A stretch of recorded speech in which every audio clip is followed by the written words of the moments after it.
Well, another day down. A couple of teenagers or something threw some water balloons at me. They didn't break, but I think they're the same ones that are spraying other homeless people with water guns. And it's pretty frustrating for them. It's kind of disgusting for them to do that to people. I don't exactly look homeless. Maybe they thought I was homeless. I don't know. But if it's the same kids, it's just messed up. Anyway, today was pretty good. Went to have a Bible study, but didn't have a Bible study. We walked and talked, and then we went and saw someone that's in a nursing home, a brother that's in the nursing home. So that was really nice. And then the day's just been just living, just eating and surviving, charging my phone, all that stuff. So yeah, I wasted a little bit of time following the kids around, hoping to see where they went home, because someone needs to talk to their parents. Like, it's not acceptable to do that to homeless people. You know, me, it's one thing, but some of these guys, it's like, it's really humiliating to them. And it's just not right. So anyway, it's frustrating that kids would do that. You know, it's like, it's one thing for them to run around chasing each other, squirt guns, haha, funny. But targeting the homeless, I mean, like, you know, even other kids, it's like, you know, find other kids that want to play with you. Like, there's just no reason to target. And especially like that, if I would have been holding my phone, it could have knocked my phone out of my hand.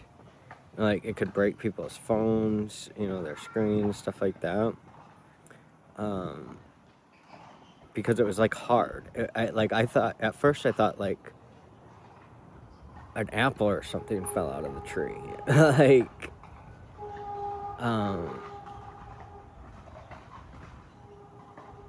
you know, some of these guys are just already really beaten down.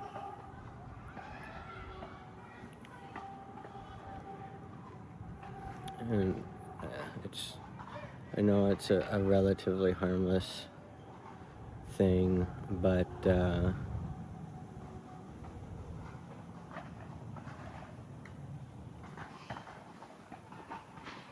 it's just not really right. It's just really not right to target the homeless specifically.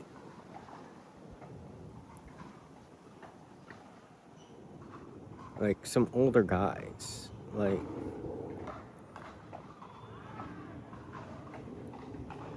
I mean, when the one guy told me about it, I felt really bad because he's like already beaten down.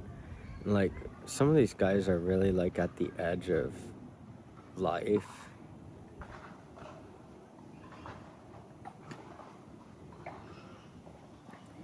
Anyway, so yeah, they ran off. They're I don't know where the heck they went. They scurried off. I mean, those little electric bikes are pretty fast. It's like you can't even pedal. You wimps. Like, kids nowadays are just so not right.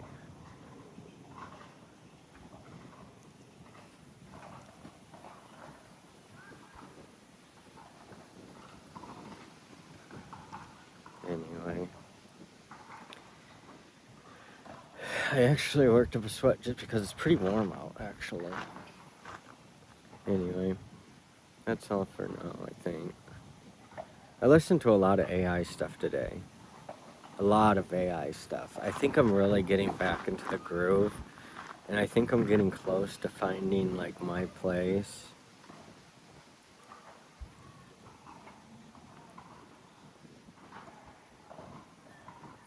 Like,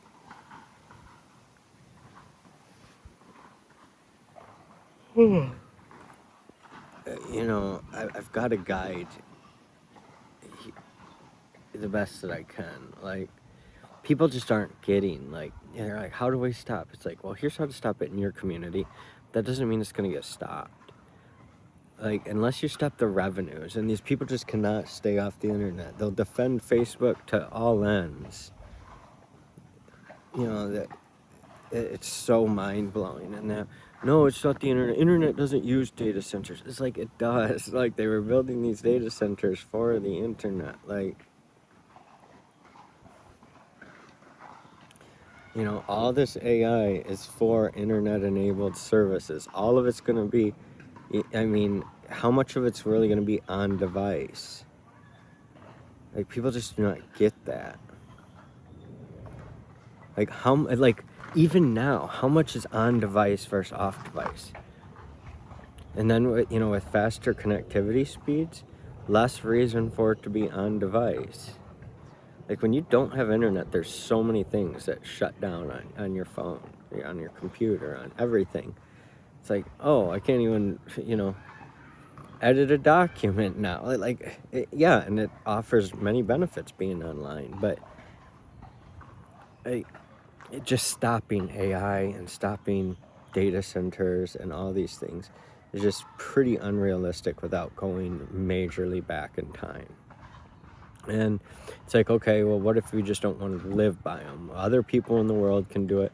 Well, then it's like, okay, you've got to look more toward like an Amish lifestyle. You've got to go back in time. And, you know, that's the other thing with UBI. But there's still a lot of things you can do without the internet, not needing the internet, not needing to be in that kind of existence. I think a lot of people should opt out, you know, build communities without this stuff. You don't want to be surveilled? Okay, well, focus on building entire communities. Oh, there's no cell phone service in this area. There are a lot of areas with no cell phone service still. You know, mind you, there are a lot of places with cell phone service, but people just don't do large-scale things without tech involved anymore.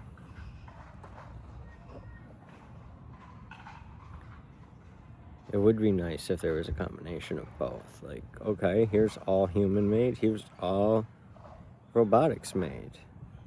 You know, a robotics future, an abundant future. I think it can happen, but we've got to meet base needs for people. We've got to, we're really at a point.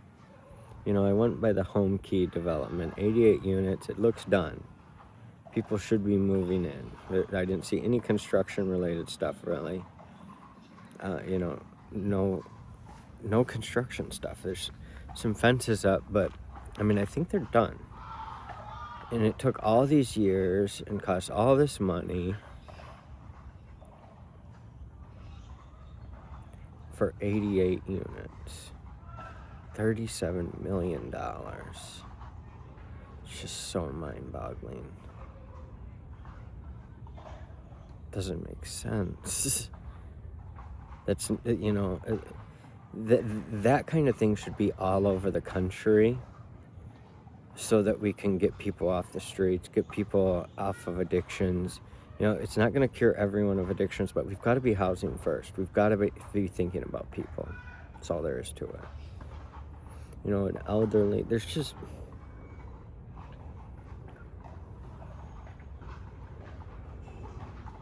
We've really got to be thinking housing first. Or else the AIs are not going to take care of us. If we can't prioritize humans, why would they?